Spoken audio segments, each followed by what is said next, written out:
এখানে আজকে যেসব মায়েদের দেখেছেন সবই কিন্তু সেই সন্দেশখালীর মায়েরা।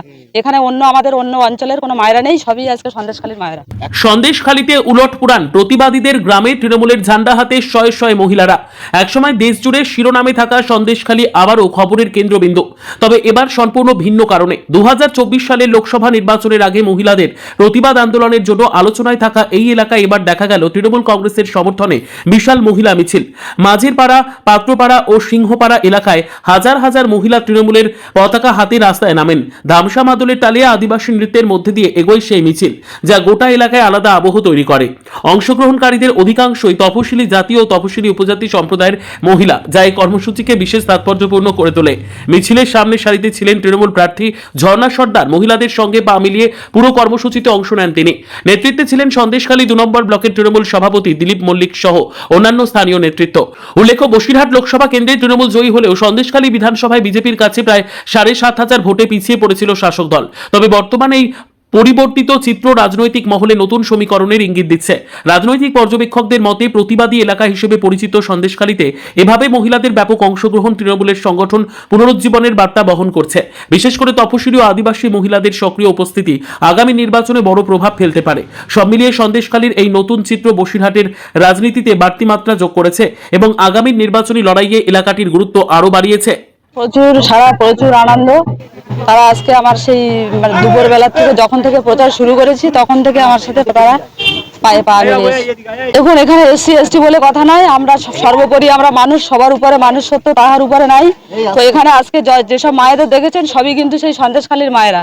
এখানে আমাদের অন্য অঞ্চলের কোনো মায়েরা নেই, সবই আজকে সন্দেশখালীর মায়েরা। দেখুন, আজকে ওনারা যে আমার প্রতি ভরসা রেখেছেন, যে মমতা ব্যানার্জির আশীর্বাদ ধন্য প্রার্থীর পাশে ওনারা আছেন, ওনাদের ভালোবাসা যে আমার সাথে আছে, তারা আজকে আমার সাথে থেকে ওনারা আমার প্রমাণ দিয়ে দিয়েছেন যে ওরা সন্দেশখালীর মানুষের সাথে, সর্বোপরি তৃণমূল কংগ্রেসের পাশে আছেন।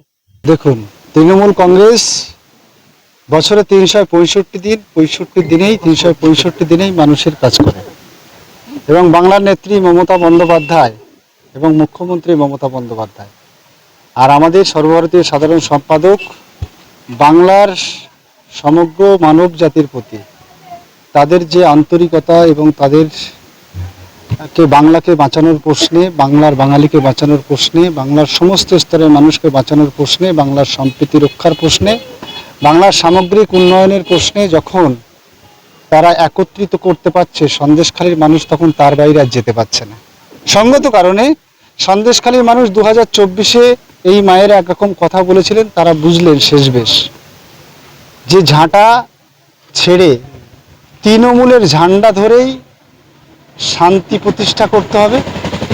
তৃণমূলের ঝান্ডাই বাংলাকে বাঁচাতে পারবে, তৃণমূলের ঝান্ডাই বাংলার সম্প্রীতি রক্ষা করতে পারবে, তৃণমূলের ঝান্ডাই প্রকৃত সন্দেশখালীর উন্নয়ন করতে পারবে।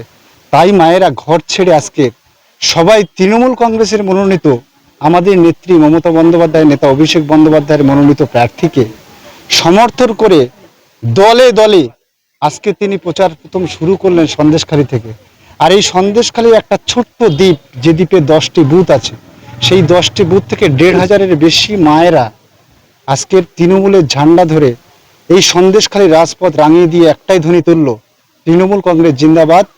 2026-এ তৃণমূল কংগ্রেসের প্রতীক চিহ্ন ঘাসের উপর জোড়া ফুল, তার পাশে বোতাম টিপে ঝর্ণা সর্দারকে জয়যুক্ত করে এই সন্দেশখালী থেকে তৃণমূল কংগ্রেসের প্রতিনিধি হয়ে মমতা বন্দ্যোপাধ্যায়ের কাছে সন্দেশখালীর কথা বলবে ওই নবান্নে গিয়ে, যে নবান্নে চতুর্থবারের জন্য মুখ্যমন্ত্রী মমতা বন্দ্যোপাধ্যায় হবেন।